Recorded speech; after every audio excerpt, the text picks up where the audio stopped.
This episode of The Dog Show features Tommi Nordstrom. Tommi is the co-founder of Pupsy, a digital platform helping dog owners discover dog-friendly places, accommodation, and experiences. In the interview, we talk about dog-friendly holidays, how to plan them, what to do while you're away, and some helpful preparation tips. Tommi, welcome to The Dog Show today. Thank you so much for coming on. Thanks, Will. My pleasure. I'm really excited to have a chat to you. You're a fella Aussie. Well, you don't sound like an Aussie, but you live in Australia anyway. And you've got a really cool website called pupsy.com.au, which everyone should check out. Today, I want to talk to you about dog-friendly holidays because that's what your website's all about. You've got experiences, you've got holidays, you've got events, everything going on. But before we dive into that, I want to hear more about your dog. So you've got a Groodle called Lumi, and it's been the inspiration behind your business. Can you tell me more about Lumi? Yeah, that's right. So Lumi is now 5, and he really was, like you said, inspiration for our whole startup. And because when we got him, we were pretty active socially, and we were holidaying within Australia quite a bit and so on. And then all of a sudden we had a dog, and we were like, right, so where can we actually go with him? You know, are there any pubs we can go with him, or visit wineries or accommodations and so on? And then we started calling places, and we talked to other dog owners, and everybody seemed to have the same problem of not really knowing where they can go and where they can't go with their dogs. So about 3-4 years ago, we wrote a blog of pubs in Sydney that allow your dog to come inside. It was just before the winter. And that just went viral. Everybody loved it. Everybody was giving us a lot of feedback and whatever. And that's kind of how the whole thing started. And we thought, like, it's probably not just Sydney. It's probably not just pubs that people are, trying to find where they can go with their dogs. And there we go. That's how it all started. And now we are Australia-wide, covering pretty much all the different holiday destinations in the country. So it's gone pretty big since then. It's definitely a pain point of ours. My wife and I are always looking for new things to do with our dog. We're only really just dipping our toe in doing cafes and things like that. But now that I know that there's a world of opportunities out there, I'm going to start doing more things, I think. Yeah, and Lumi is very important. We say that Lumi has the final say of if the place is dog friendly or not. So when he comes with us, if he doesn't like it, if they don't give him a water bowl, sorry, not dog friendly enough. That's good. So tell me a bit more about Lumi. What is it about? I'm not that familiar with Groodles. I know there's lots of different, doodle mixes out there. What is it about a Groodle or about Lumi which is unique? So yeah, you're right. I think all the poodle mixes are probably the most popular at the moment in not only in Australia but around the world. So Lumi is a cross between a golden retriever and a standard poodle. So he's quite large. He's about 30 kilos or so. He's white, and he has a woolen coat. So it's actual wool. You could knit socks out of his coat. Very energetic breed, but also like very cuddly and really good with kids, really good with other dogs and so on. So yeah, highly recommend anybody who is thinking of getting a dog to get a Groodle. Little bit of a, tip of a warning that there's a lot of grooming involved because he doesn't shed, which is great. But then the fur gets matted very easily. So you got to brush him quite a bit. And and then every 2-3 months, he really needs to go for a proper groom because otherwise the fur would just grow and grow and grow. So, yeah. That was going to be my next question. How much grooming is involved because it's so common with the poodle mixes, especially when they've got such curly hair. Do you go to professional groomers or do you do it all yourself? We go to the professional groomers. We do a lot of sort of, brushing and dematting and that sort of stuff ourselves, which you have to, and washing and so on. Because, golden retrievers and poodles were both bred for hunting. So they're both sort of bird hunting dogs that they go into the water and get the birds back. Which means that Lumi loves water. So he's in, whether it's a pool or an ocean or anything where he can go for a swim, he always goes for it. So that means that, there's quite a bit of cleaning and grooming and stuff like that involved. But, that's all right. Yeah, I guess every dog has got some level of maintenance, right? It's just different types of maintenance per the breed. Yeah, that's right.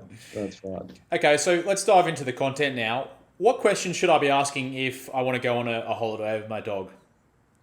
I think the number one question that everybody should ask is, what does dog friendly mean? So if you go to anywhere and you book your holiday accommodation in any platform, um, there's always, is it pet friendly or dog friendly or what have you? And then normally people just say, yeah, we're pet friendly. But that's it. You don't know what that means. So I think that's the most important thing. Ask questions such as, is my dog allowed indoors? Am I allowed to leave my dog alone in the house? Is there a fenced yard? Do you provide water bowls? And do I have to bring my own dog bed and stuff like that? Because it's really important that it has happened to us that we once booked dog pet friendly accommodation. That's what they said. And we arrived at the place, and then basically we realized that Lumi is not allowed to come inside the house. And he lives inside the house. He's not like more than 2 meters away from us at any point in time. And we were just saying, well, you mean we have to sleep outside as well? That doesn't quite work. Eventually we negotiated, and he was allowed to come inside to the kitchen where they didn't have carpet. So, there was a happy ending to that story. But that really was a trigger for us to start always finding out what exactly dog friendly or pet friendly means in your accommodation. It's a good story to kind of bring up. I know that if it came down to it and my dog had to sleep outside, my wife would also sleep outside with her. Yeah, exactly. Okay, so what are some examples of dog-friendly holidays? Obviously, you've spoken specifically about the accommodation, but where can people go? Oh, nowadays, it's great to see. Nowadays, you can almost go anywhere with your dog in Australia, which is great. I mean, we are not known as the most dog-friendly country in the world, although we probably have one of the highest number of dogs in the world per capita. But beach holidays, as for, as humans as well, there are more than 600 dog-friendly beaches in Australia where you can have your dog off leash, at least on certain parts and certain hours of the day. So a lot of people go close to the beach, but also, wine regions are getting pretty popular because a lot of cellar doors are becoming dog-friendly. And any other regional destination where you can go for nice walks with your dog or even hikes and so on. Obviously, dogs are not allowed on the national parks, but most of the state forests do allow dogs on leash. So they are some of the really good destinations to go and travel with your dog. It's interesting you mentioned that Australia's not the most dog-friendly, because I know over in the United States, for example, you can travel on planes with your dog in your seat if it's small enough. So I think Australia needs to kind of get up to that level soon enough. Well, I think so too. And we've seen things going actually the wrong way, because obviously in public transport you can't bring your dog in Australia. Yeah. On the ferries you are still okay, but just about another 2 weeks in Sydney, that is. Because there seems to be a new legislation coming in place that even dogs are not allowed on ferries anymore as from, I think, 1st of July. Oh, right. So there's a big petition going on at the moment on trying to overcome that. In Melbourne, I think on the trams or on the trains, you can actually bring your dog, but that's about it. And also a lot of public spaces, you're not allowed to bring your dog at all. And, I'm originally from Finland, so I've traveled around Europe quite a bit, and it's a completely different story there. So, you can even buy an annual travel pass for your dog in many countries in Europe, and they are welcome to come to the pubs and so on. I think that it's great that the pub owner, for example, can decide if dogs are allowed or not. I'm not saying that dogs need to be able to go absolutely everywhere, but I think it should be the venue's decision rather than overall federal legislation to ban dogs from pretty much everywhere. Why do you think there's such a discrepancy between, the movement of dog friendliness in some spaces like cafes and pubs and things that you mentioned, but then the government still doesn't seem to be moving down that path as quickly as other countries? That's an interesting question. I'm not 100% sure. I think there might be something that, because obviously dogs played a very different role, say 15, 20 years ago as compared to now. So now they are basically almost an equal member of the family, as you would know yourself. Yeah. But you go back 15, 20 years, and they were working dogs. Most of the dogs were in the farms. They were not coming inside the house. They have a very specific jobs to do. And people really didn't take their dogs into on the holidays or to pubs and coffee shops or wineries or anything like that. So I think there's a bit of update that the legislation really requires because we as a society have moved on from where we were a couple of decades ago, and that's really, I think, something that the governments, whether it's the federal or the state or the local councils, have to have a look at it and see what needs to be updated. Yeah, you'd think in the near future that would be something on the agenda for sure. The way that society's moving, as you mentioned, with dogs becoming more a part of the family and everything like that. Yeah, that's right. Okay, so what can I do with my dog on a holiday? Let's say I've booked my accommodation, I found the spot to go. As you mentioned, a couple of things like hikes and wineries and things like that. But you've got so many different experiences available for people to search on your website. Can you give some more specific examples of what people can do? Yeah, sure. So there's obviously, like you said, the beaches, the off-leash parks, and so on, and the pubs and wineries. But there are a couple of quite interesting areas that we've been starting to explore as well. So there are a lot of we call it dog tours and dog experiences.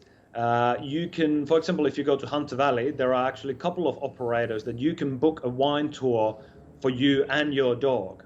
So these businesses come to pick you up from your accommodation and your dog, and they take you to all the different dog-friendly celladors to visit them. So that's quite interesting, and it's getting pretty popular. We know that there's a couple of them in Yarra Valley, in Victoria, and Margaret River in WA. The other one, which is also quite interesting and a very new development, is that there is now a business that it's basically a marketplace for private dog parks.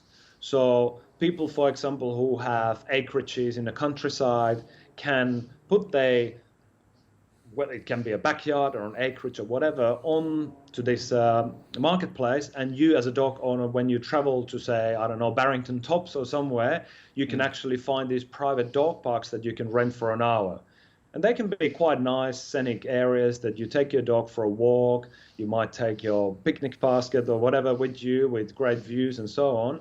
And it's also really good for if you are traveling with the dog who is not necessarily as confident as some other dogs, and you don't want to go to a strange dog parks when you don't know actually what other dogs are like there and so on. So there are a couple of quite interesting developments happening in the doggy world in Australia at the moment.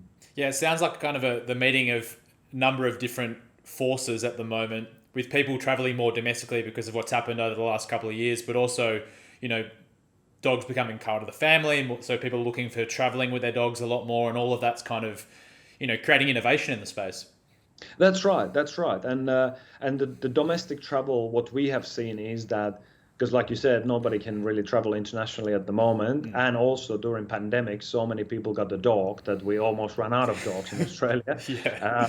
So that has increased different types of travel, such as, dog-friendly camping is very popular at the moment. Regional areas, going to stay at the farms with your dog, and these kind of things. So it's great to see that a lot of dogs get to go on holidays with us humans nowadays. Yeah, it's exciting to think about, but I imagine there's a lot more planning that goes into a dog-friendly holiday compared to, if you're just getting yourself up, or yourself and your family, or yourself and your partner, and you're just going for a holiday, it's probably a much simpler process than going, making sure everything's dog-friendly and planning your experiences around that. So what are some things that I should be doing to prepare? Well, I think like you said, the planning is important. We talked about the accommodation and the importance that you know what to expect. Also, do a little bit of research in the area or about the area where you're traveling. There's surely going to be a lot of dog-friendly coffee shops and bars and restaurants and places you can go and visit with your dog, because a lot of our dogs do not cope really well alone in a new place. So I personally don't recommend you to go on holiday, book accommodation, and first night go out with the family and leave the dog in a strange place, because that probably ends up either in howling or excessive barking or even destroying the place or whatever, because they're just frustrated and uncomfortable. So Tommy, where can people find out more about Pupsy and everything you're doing online? Simply going pupsy.com.au is the best way to find. They can find us also from obviously social media, pupsy.team on Facebook and Instagram. We have an app as well that you can find and use. And yeah, I think it's a great place to go if you have a dog, if you're planning to have a dog, if you're planning to travel with your dog or find places. There are more than 5,000 dog-friendly places on the platform already, and more are added every week on probably 25 different categories or so. So yeah, we call ourselves a furrier version of the TripAdvisor. Well, I can definitely recommend exactly what you just said then. I was going to give you that kind of prop up anyway, because if anyone's looking for dog-friendly accommodation or experiences to do with their dog, definitely number one place to go. But also if you're planning a trip, it's going to cut down your time significantly to go to Pupsy, because you can pick everything that you need to do before you go and not worry about everything when you turn up. Oh, that's right. And we are writing a lot of travel guides as well. So if you don't want to just search everything on the map or whatever, there are plenty of travel guides for different destinations, including suburbs. So we have started to write also suburb guides for like northern beaches in Sydney or St Kilda in Victoria and so on. So yeah. Yeah, that's great. So that'll be on the website as well in the blog section, I imagine. That's right. Yeah, perfect. Well, Tommy, thanks for coming on the show today. I've learned a lot about going on dog-friendly holidays. It's given me inspiration to try and plan a new one myself. So thank you for sharing all of your insights today. Very good. My pleasure, Will.